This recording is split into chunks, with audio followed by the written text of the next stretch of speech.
우리가요, 맹세하지 말라는 말씀이 있는데, 여러분, 우리가 맹세를 잘 합니까? 안 합니까? 우리나라 문화에서는 맹세는 별로 잘 하지는 않습니다. 그런데 이 중동 지역에서는 맹세를 좀 잘하는 그런 편이라고 해요. 예를 들면 여러분, 아브라함이 자기 종을 이렇게 불러와 가지고 이삭을 위해서 저 밧단 아람으로 가서 며느리감을 좀 데려오라, 그런 이야기를 하면서, 만약 거기 가서 며느리감을 찾았는데 며느리가 되려면은 그 며느리감이 여기 가나안 땅까지 와서 이삭하고 결혼을 하고 여기서 살아야 되거든요. 근데 며느리감을 막상 찾기는 찾았는데 못 찾아. 안 오겠다. 그러면 제가 어떻게 해야 됩니까? 주인의 아들을 데리고 그 밧단 아람으로 가서 거기서 결혼하고 거기서 살게 할까요? 이렇게 질문을 하니까 아브라함이 내 이 허리 밑에, 환도뼈 밑에 손을 넣고 맹세하라, 이렇게 하죠. 그죠? 이 맹세를 시켰어요. 절대로 내 아들을 여기서 데리고 밧단 아람으로 가지 마라. 그 여자가 못 오겠다면 그거는 할 수 없는 거고, 그럼 포기할지언정 절대로 우리 아들을 거기로 데리고 가지 말아라. 왜요? 하나님께서 나를 그 밧단 아람 거기서 불러내서 여기 가나안 땅에 와서 살게 하셨는데, 그 땅을 나만이 사는 게 아니고 내 후손도 여기서 살면서 이 땅을 하나님부터 받아서 살아야 되기 때문에 절대로 데리고 가지 마라. 그러면서 그 일을 위해서 맹세하라, 이렇게 했거든요. 그래서 우리가 또 이렇게 성경을 계속 읽다 보면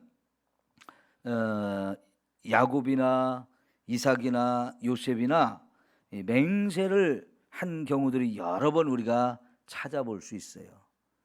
이삭이나 야곱 같은 경우 그 블레셋 사람들 하고 이렇게 서로 이제 사는 문제, 어디서 사느냐 이런 거 문제 가지고 서로 이제 맹세하고 혹은 약속, 서약을 주고받고 하는 부분들이 나오거든요. 근데 서약하는 것도 맹세의 일종이라고 볼 수 있고요. 더 나가서 저와 여러분이 하나님 앞에 약속을 하는데 그게 좀 세게 약속할 때 그걸 우리 뭐라고 말하죠? 서원이라고 그러죠. 서원.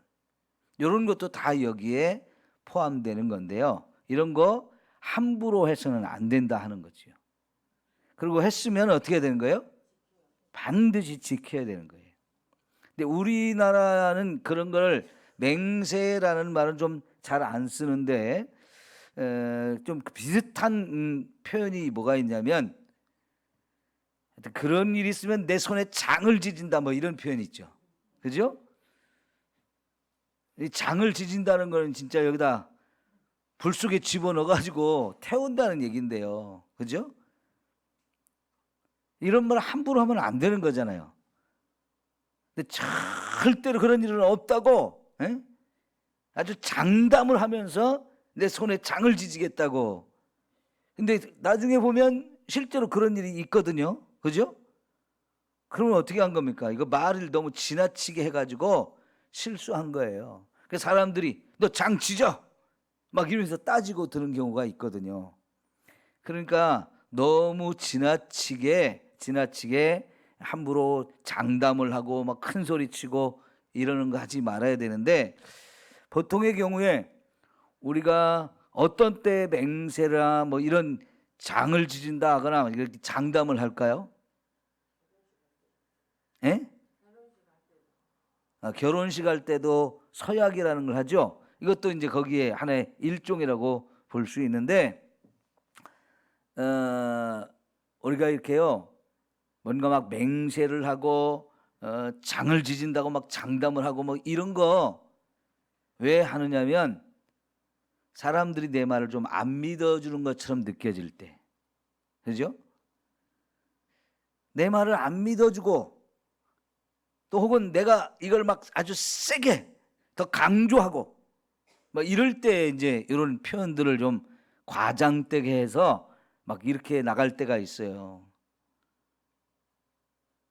그런데 예수님은 이 이야기의 마지막 부분에서 말을 어떻게 했어요? 너희 말은 옳다 옳다 아니면 아니다 아니다 이 정도로 하고 끝나야지, 이걸 더 막 강조하고 더 세게 말하고 막 이게 내가 하는 말은 진짜야, 이게 거짓말 아니야, 뭐 이런 걸 하기 위해서 막 억지로 더 막 과장해서 말하거나 더 세게 말하거나 없는 거 붙여서 말하거나 막 이런 거 있죠. 그죠? 이럴 때 이제 우리가 말이 실수하기가 쉬운 거거든요. 그래서 이런 거 너무 그렇게 과장되거나 하지 말고 막 없는 거 거짓으로 꾸며서 말하지도 말고, 예? 조심해서 하라는 게 진짜 진실된 말을 하라는 거죠. 여기에 이제 10계명에서 두 가지 계명이 여기에 관련이 있다고 볼 수 있는데요. 세 번째 계명이 뭡니까? 하나님의 이름을 망령되이 일컫지 말라 하는 말씀이 있는데요.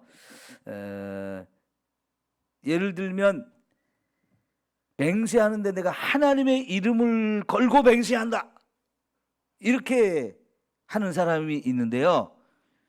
레위기 19장 12절에 보면 하나님의 이름으로 맹세하지 말라 그랬어요.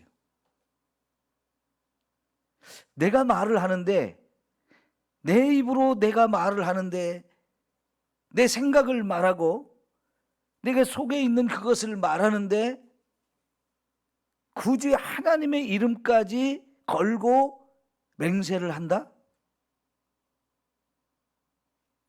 여러분, 그럼에도 불구하고 우리 말이 거짓이 될 수도 있어요.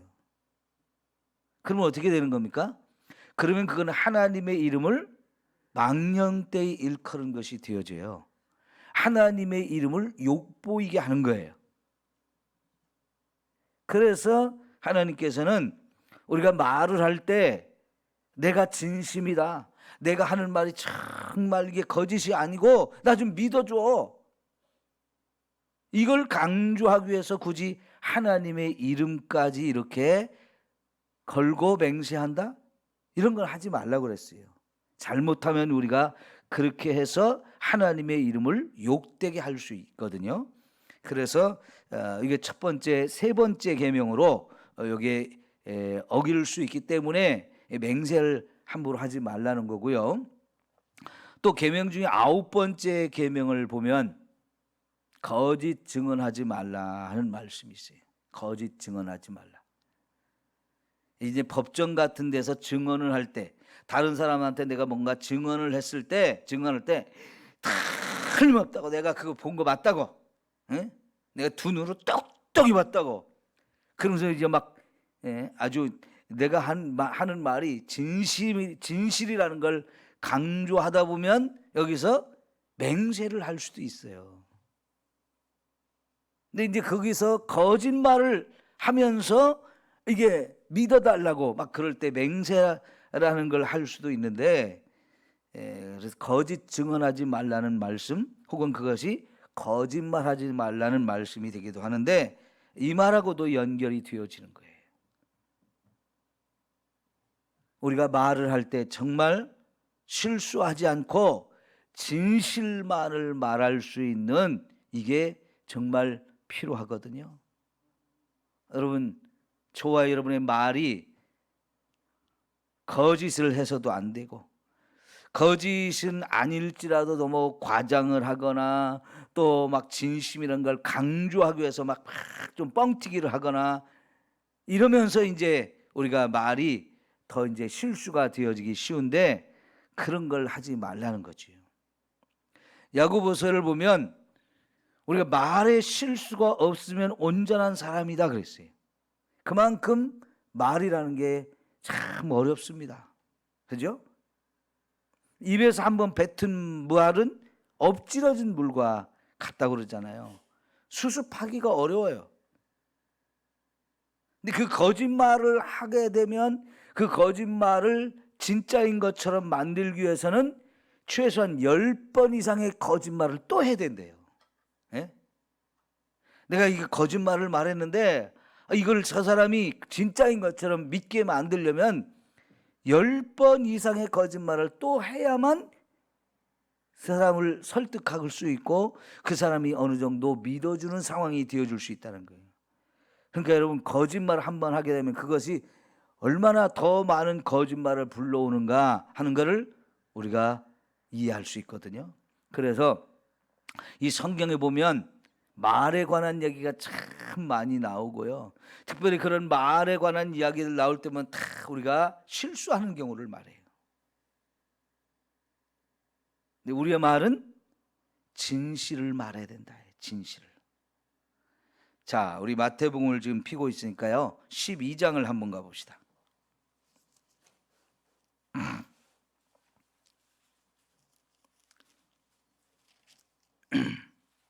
마태복음 12장 36절 37절. 자, 내가 너희에게 이르노니 사람이 무슨 무익한 말을 하든지 심판날에 이에 대하여 뭐래요? 신문을 받으리니 내 말로 의롭다 함을 받고 내 말로 정죄함을 받으리라. 우리 지금 세상에 수없이 많은 말을 하고 사는데 우리가 한 말이 결국은 하나님 앞에서 심판받는 근거가 되어진다는 거예요. 우리가 지금 말을 하고 나면 그 공중에 다 흩어져 버리고 우리 없어지거든요. 그래서 우리가 말을 하고도 잃어버리고 내가 무슨 말을 했지? 이러고도 잃어버리거든요. 근데 여러분, 하나님 앞에는 그것이 다 기록이 된다는 얘기예요. 그래서 우리가 한 말이 금방 사라지는 것 같지만은 여러분, 분명히 하나님은 그걸 다 일일이 다 기록해 놨다가 그것으로 저와 여러분을 심판해 가지고 어떤 사람은 우리 말이 잘못돼 가지고 정죄를 받기도 하고 어떤 사람은 바르게 말을 해서 야, 참 너 의롭다 이렇게 인정을 받을 수도 있다는 거예요. 여러분, 우리 말도 낱말은 새가 듣고 반말은 쥐가 듣는다. 누군가 들은 사람이 있다는 거예요. 나 혼자 한 말 같아도요, 분명히 그거를 누군가는 들었다는 거예요. 그러니까 그 얘기는 조심해라 하는 얘기죠. 조심해라.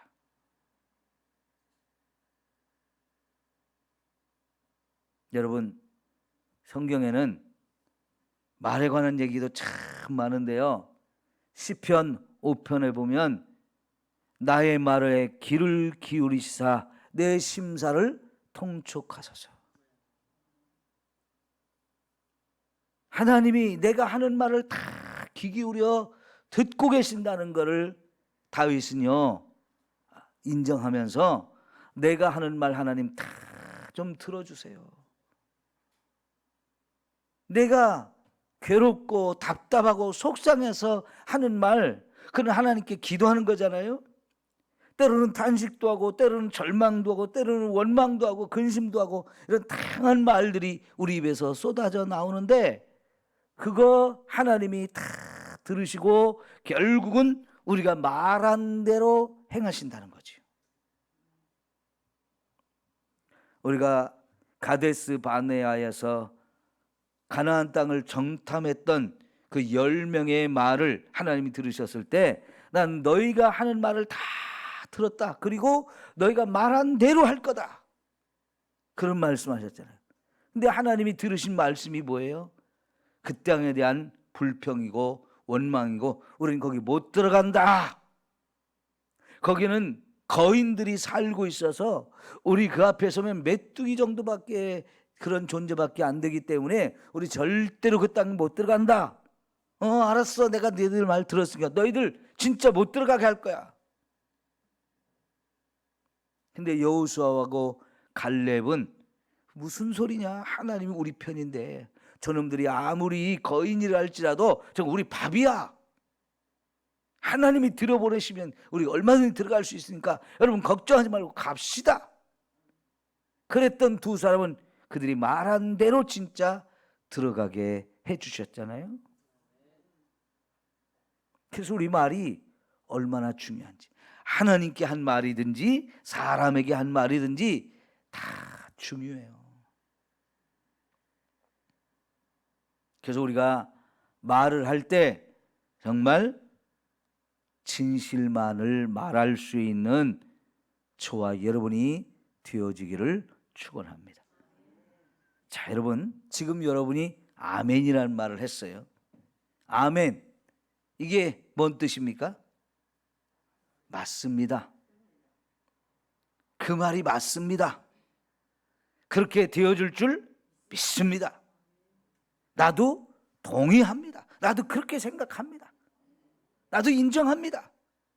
왜 이런 말을 주고받는 거예요? 그 말이 맞기 때문에 그런 거잖아요. 그죠? 그리고 그 맞는 말에 나도 동의가 되고 내 마음도 그 마음, 나도 똑같은 마음입니다.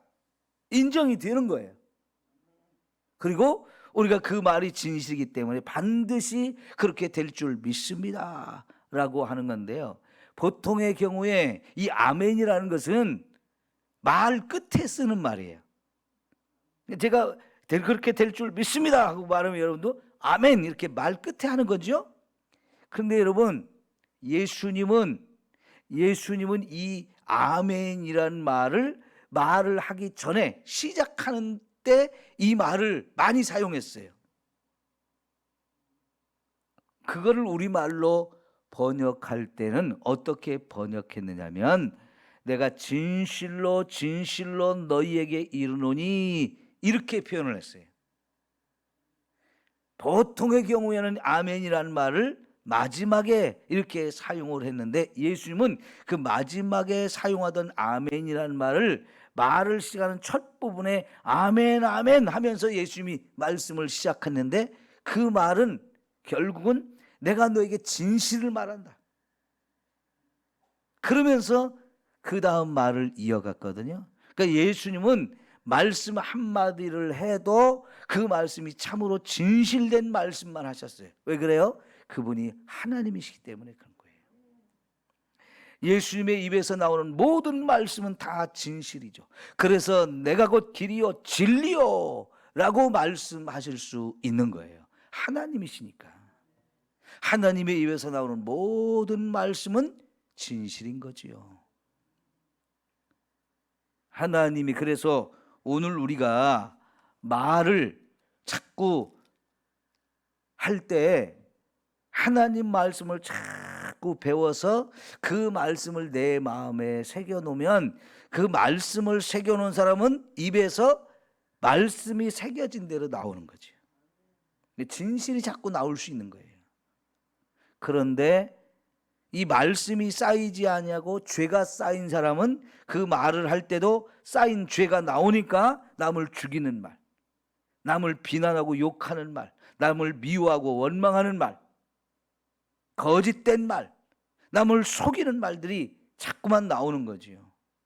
이게 얼마나 우리가 속에 뭘 쌓았느냐 하는 게 얼마나 중요한지 이거를 우리가 알게 돼요. 우리가 말씀을 자꾸 읽어서 이 마음에 자꾸 새겨지도록 하는 이유는, 그게 새겨 있으면 그게 이제 나오니까, 그래서 결국 우리 입에서 진실만을 말하게 되어지는 거죠. 자, 마지막으로요 23장을 한번 가봅시다. 마태복음 23장 16절부터 보겠습니다. 16절. 화 있을진저 눈먼 인도자여, 너희가 말하되 누구든지 성전으로 맹세하면 아무 일이 없거니와 성전에 금으로 맹세하면 지킬지니라 하는도다. 어리석은 맹인들이여, 어느 것이 크냐, 그 금이냐 그 금을 거룩하게 하는 성전이냐. 자, 여러분, 바리새인과 서기관들이 이 맹세하지 말라는 말을 자꾸 이상하게 해석을 하는데, 예를 들면 지금 예수님이 바리새인인데 이런 식으로 가르친다는 거예요. 성전으로 맹세하면 아무 일이 없는데 성전의 금으로 맹세하면 지켜야 된다. 그러니까 성전으로 맹세하면 그건 안 지켜도 된다는 얘기. 그런데 성전에 있는 금으로 내가 맹세한다. 그러면 그 사람은 반드시 지켜야 된다는 거예요. 그런데 여러분, 금이, 성전 안에 있는 금이 더 귀한 거예요? 그 성전이 귀한 거예요? 성전이 더 비교할 수 없을 정도로 귀한 거지요. 거룩한 것은 성전이 거룩하기 때문에 거기에 받쳐진 금도 거룩한 건데요, 이 성전으로 맹세를 하면 그걸 안 지켜도 된다고 이렇게 가르치고, 오히려 그 성전 안에 있는 금으로 맹세를 했으면 그건 거룩한 거니까 반드시 지켜야 된다, 이렇게 가르친다는 거예요. 그 당시에 바리새인들과 서기관들이 이렇게 가르치는데, 그건 꼭 뭐와 같으냐? 눈먼 사람하고 똑같다는 거지. 근데 그 눈먼 사람이 남을 가르쳐요. 그러면 이 눈먼 사람이 가르친 것을 받는 사람도 눈먼 사람하고 똑같이 돼서 둘 다 구덩이에 빠지게 되는 거죠. 그 다음 18절, 너희가 또 이르되 누구든지 제단으로 맹세하면 아무 일 없거니와 그 위에 있는 예물로 맹세하면 지킬지라. 이 유대인들이요, 바리새인들이 아주 자기들의 말을 교묘하게 이렇게 꽈가지고요, 말씀을 제대로 이해하고 제대로 가르치는 것 같지만 사실은요, 이렇게 엉터리로 해석하고 엉터리로 가르치는 게 너무나 많았다는 거예요. 21절에 보면 또 성전으로 맹세하는 자는 성전과 그 안에 있는 계시로 맹세하며 또 하늘로 맹세하는 자는 하나님의 보좌와 그 위에 앉으신 이로 맹세함이라 그랬어요. 어떤 사람은 하늘을 두고 맹세한다고, 땅을 두고 맹세한다, 막 이런 식으로 표현을 하고 그러는데, 그것도 다 하나님과, 하늘도 하나님이 계신 곳이고 땅도 하나님의 발을 딛고 있는 곳이기 때문에 우리가 함부로 이렇게 맹세해가지고 자꾸 거짓말을 진실인 것처럼 이렇게 꾸미려고 과장하지도 말고, 큰 소리 칠 것도 없고 장담할 것도 없고, 우리는 그냥 진실만을 말해라. 여러분, 제가 하는 말을 여러분이 아우, 목사님이 하는 말은 다 맞아, 내가 신뢰할 수 있어, 이런 식으로 얘기했다고 합시다. 그럼 왜 그래요? 사람이 진실될 때 그런 거예요. 그죠? 그런데 아유, 저 인간이 말하면 팥으로, 콩으로 메주를 쓴다 해도 안 믿어져, 이렇게 된단 말이에요. 왜 그래요? 그 사람 평소에 신뢰감이 없어요. 믿을 만한 사람이 못 돼요. 근데 믿을 만한 사람이 말하면 팥으로 메주를 쓴다 해도 믿어지는 거죠. 근데 여러분, 팥으로 메주가 될까요, 안 될까요? 아니요. 제가 들어보니까요, 팥으로 메주를 쓰는 사람이 있어요. 그래가지고 그것으로 장을 담더라고요. 우리 생각을 뛰어넘어서 팥으로는 메주가 안 될 것 같은데요, 어떤 사람은 진짜 팥으로 메주를 써가지고 그걸로 장을 담그는데 맛있대요. 예? 그 사람은 특별한 재주가 있고 특별한 능력이 있는 거죠. 그죠? 상식을 뛰어넘어 버린 거예요. 그러니까 그런 사람은요, 어떤 사람이겠어요? 진짜 팥으로 메주를 쓴다 해도 믿어지는 사람인 거예요. 왜? 그 사람은 평소에 참 진실되는 사람이니까. 우리가 그런 사람이 돼야 돼요. 그죠? 콩으로 메주를 쓴다고 말해도 안 믿어지는 사람, 100번 말해봐야 그 사람 소용없어요. 왜 그래요? 신뢰감을 잃어버려서 그래요. 평소에 거짓말도 잘하고, 에? 말해봐야 지키지도 않고, 이런 사람은요, 진짜 무슨 말을 해도 그 사람이 하는 말은 안 믿어지게 되는 거예요. 그러니까 우리가 말을 할 때 그 말이라는 게 내가 어떤 사람인가를 그대로 표현해요. 저 사람 거짓말쟁이인지 그 사람 진실한 사람인지를 말하는 걸로 다 드러내게 되거든요. 그죠?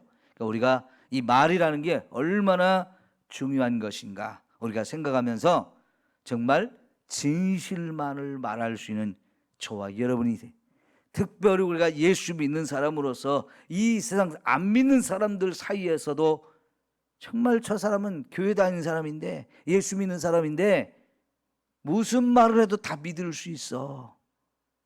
이런 신뢰감을 줄 수 있어야 돼요.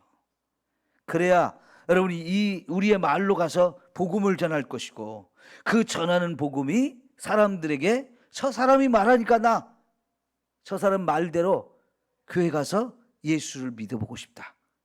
이렇게 돼야 될 거 아니에요. 그죠? 우리가 또 우리의 이 입술로 하나님을 찬송하고 그러잖아요. 근데 하나님을 찬송하는 이 입으로 더러운 말을 한다, 거짓을 말한다, 남을 저주한다. 이거 한 입으로 두 말하는 거예요.